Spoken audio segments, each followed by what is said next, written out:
आज आप सुने माँ गंगा की खूब सुंदर गाथा। गंगा मैया की जय हो, गंगा मैया की जय हो। एक गरीब ब्राह्मण था। ब्राह्मण देव बहुत गरीब था।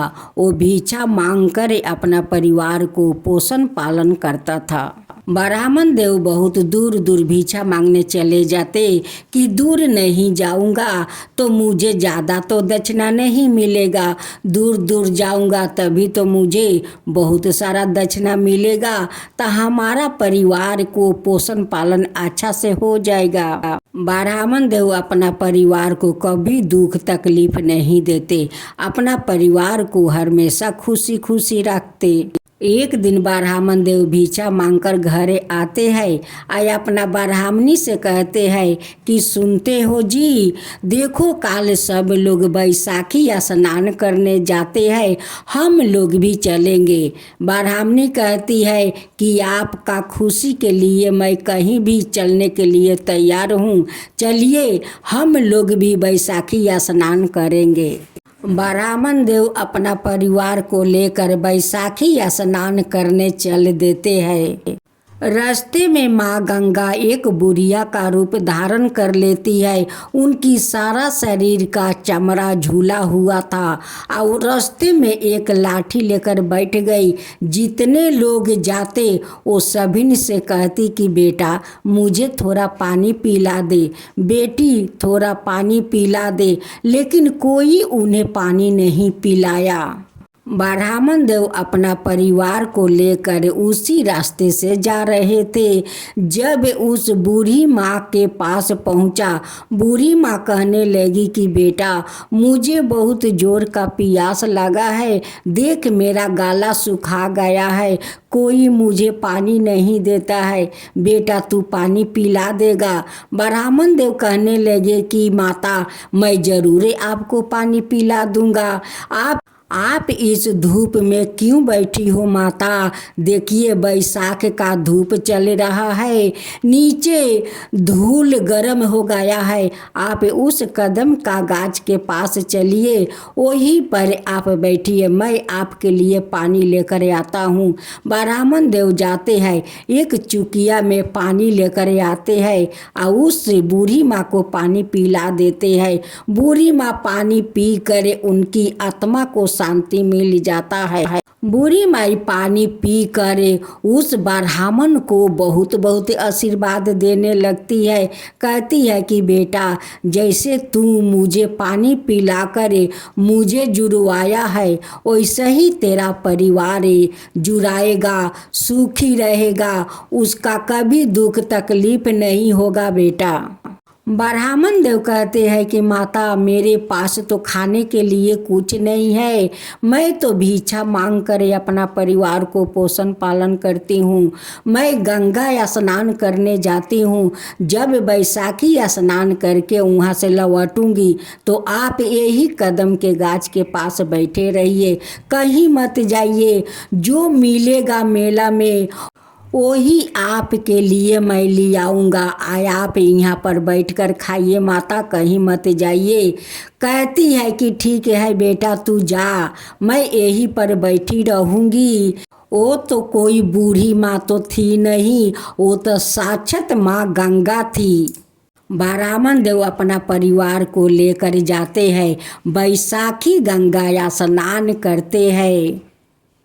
अपना पत्नी से कहते हैं कि देखो मैं यही घाट पर एक गमछा बिछा देती हूँ, आते जाते लोग तो कुछ ना कुछ तो दान दे ही देंगे, कुछ पैसा, कुछ चिवड़ा, कुछ मूढ़ी तो दे ही देंगे, वही हम लोग खाकर तब चलेंगे और उसी में से कुछ बचाकर उस बूढ़ी माई के लिए ले चलेंगे। ब्राह्मण देव वही पर गमछा बिछाकर बैठ जाते हैं। आते जाते लोग कोई चिवड़ा देता है, कोई बतासा देता है, कोई पैसा देता है। ऐसे उनके गमछा पर देते देते कुछ तो अन्न इकट्ठा हो गया। वहाँ पर सब परिवार मिलकर खाए और बूढ़ी माँ के लिए बचा कर ले आए। जब ब्राह्मण देव अपना परिवार को लेकर आते हैं, उस कदम के पेड़ के पास जाते हैं, देखते हैं कि बूढ़ी माई तो यहाँ पर नहीं है। ब्राह्मण देव कहने लगे कि बूढ़ी माई तो चल नहीं पा रही है। बूढ़ी माँ कहाँ चली गई ये धूप में? बूढ़ी माँ तो भूखे प्यासे होंगी, ना जाने बूढ़ी माँ कहाँ चली गई। उन्हें तो मैं बोल कर गाया था कि माता आप यहीं पर बैठे रहिए, कहीं मत जाइए।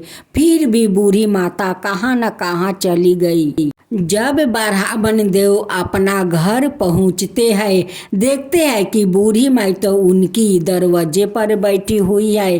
अब ब्राह्मण देव देख कर बहुत आश्चर्य में पड़ गए कि ये बूढ़ी माई तो चल नहीं पा रही है, हम लोग के घर कैसे आ गई? हम लोग के घर का पता ये कैसे जानती है? ब्राह्मण देव उस बूढ़ी माई से पूछते हैं कि माँ आप तो चल नहीं पा रही है, आप कैसे यहाँ पर आ गई? आपको पता कैसे चला कि ये मेरा घर है? तब भेष रूपी माँ गंगा कहती है कि बेटा एक गोरू गाड़ी वाला था, वो अपना गाड़ी पर मुझे उठा लिया। अब बोला कि माता जहाँ जाना है वहाँ पर बोलिए, मैं ले चलता हूँ। वो ले आया, आए ही पर मुझे उतार दिया। मुझे तो पता नहीं है बेटा कि ये तेरा घर है, बस गाड़ी वाला लाया, यहीं पर उतार दिया। बोला कि ये ब्राह्मण का घर है। लेकिन माँ गंगा को तो सब कुछ पता है, उनकी दुख तकलीफ भी पता है, उनकी घर दुआर भी पता है। माँ से भला कुछ छुपता है? माँ तो सब देखती है, सब जानती है। ब्राह्मण देव कहने लगे कि माता आपको तो बहुत भूख लगी होगी, लीजिए चिवड़ा और बतासा खा लीजिए, खा कर यही चौकी पर आप सो जाइए, आराम कीजिए। जब रात को ब्राह्मण परिवार सो गया तो माँ गंगा भला कैसे सोती? वो उठ कर अपना चरण उनकी दरवाजे पर छोड़ देती है। एक मोहर भरा कलश उनकी दरवाजा पर रख कर माँ गंगा तो अंतर्ध्यान हो जाती है। जब सुबह हुआ तो ब्राह्मण ब्राह्मणी का आँख खुला, वो आकर माता को देखने लगे। देखते हैं कि चौकी पर तो माता है नहीं, यहाँ पर तो दो चरण पलुका है, मोहर भरे कलश है। अब तो ब्राह्मणी कहती है कि स्वामी वो कोई बूढ़ी माई नहीं थी, वो तो माँ गंगा थी, साक्षात माँ गंगा थी। आप जो माँ को वहाँ पर पानी पियाया था उसकी कर्ज माँ चुकाया है। घर में जो बतासा चिवड़ा खिलाए थे उनकी कर्ज माँ चुका कर चली गई। ब्राह्मणी कहती है कि स्वामी हम लोग का भाग्य कितना अच्छा है कि माँ बैसाखी गंगा हम लोग का दर्शन दिया, आपको हाथ से पानी पिया, आपका हाथ का चिवड़ा बतासा खाया। कितना हम लोग तकदीर वाले हैं कि माँ गंगा दर्शन भी दिया, आपका हाथ का भी भोजन भी किया। इतना सारा धन माँ देकर गए कि ये धन हम लोग के कभी शेष नहीं होगा। अब ब्राह्मण ब्राह्मणी बहुत अच्छा अपना महल बना लेते हैं। अब वो लोग आज़ाद से रहने लगा। सारा दुख तकलीफ माँ गंगा लेकर चली गई और उनकी घर में धन भर गई। हे माँ गंगा, जैसे आप उस ब्राह्मण को दर्शन दिया, उनकी हाथ से भोजन किया, वैसा ही सबका ऊपर कृपा कीजिए, सबका दर्शन दीजिए। हे माँ गंगा, सब कोई का दर्शन दीजिए, वैसा ही सबका घर में धन भर दीजिए।